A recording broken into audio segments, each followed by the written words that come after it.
Good afternoon, guys. Nick here in the darkroom today with Kaizink screen print and embroidery. And today I would like to show you guys how to clean the spray jets on our Eco Rinse. So first thing we're going to do is we're going to come over to our interface. I'm going to hit lights on.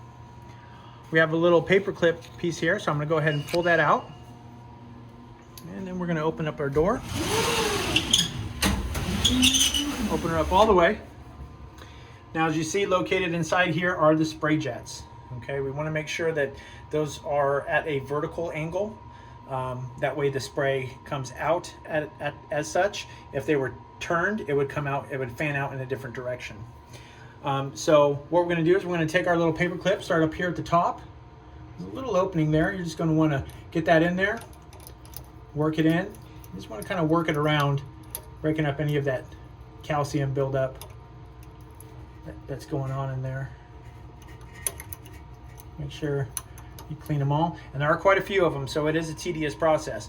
But after you get all of those clean, go ahead and return your paper clip. We'll shut the door. And then I'm going to come back over here to the interface. I'm going to hit Main. I'm going to go to Auto Menu. And we have our standard recipe loaded. I'm just going to go ahead and run a cycle just to blast out any particles that may have come loose or didn't come out in the cleaning process. After that, you're good to go ahead and use the machine as normal. Thanks, guys.